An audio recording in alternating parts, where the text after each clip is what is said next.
Hello, everyone. Welcome to the podcast. I'm Fairy, and this is Little Fairy, who just got distracted. Oh, boy. Okay, so today we are going to talk about the color black in fairycraft magic. So my little setup here, I have a couple of my black candles that I do use in my spell work. And even though they're a little misshapen from the from the heat in the studio during the summer months of this year, they're still workable. But it's it'll manage. Anyway, black is what we're talking about, not so much the candles. But again, I do use black candles a lot. I do use a lot of candle magic in my fairy craft practice.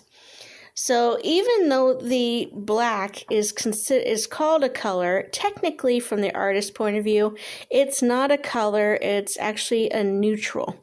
That's because if you add black to a color, like if you're going to add it to red, it's going to change the color of that primary color of red, and it's going to change it and make it darker.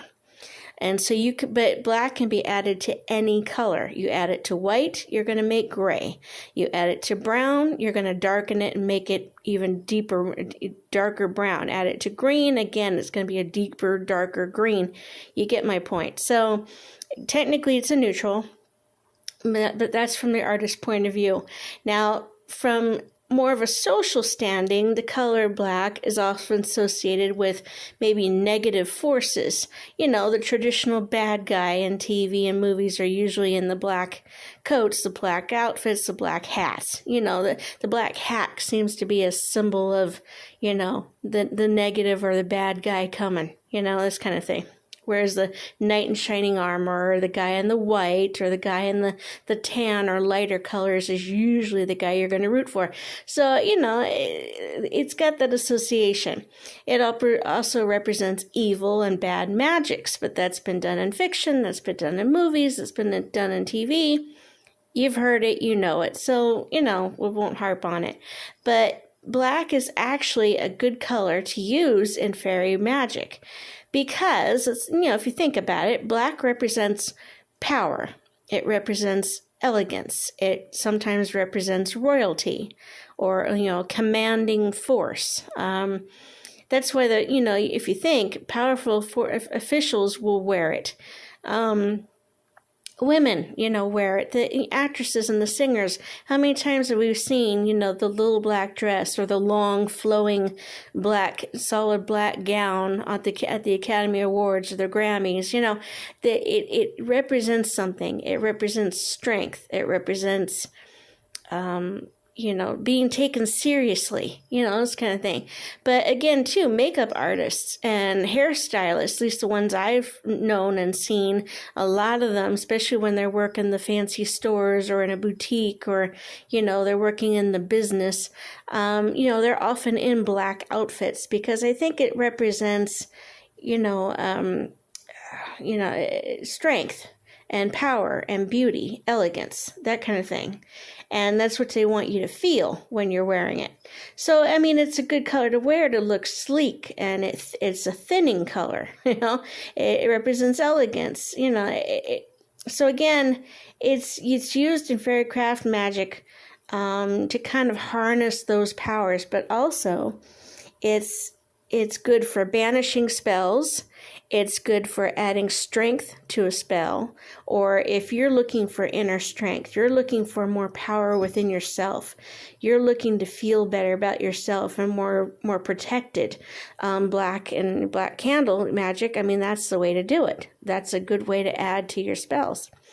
So that's what I often use it for too, and it's also a way to be a protection spell to ward off and prevent bad forces or negative things from attacking you, whether spiritually, mentally, you know, physically.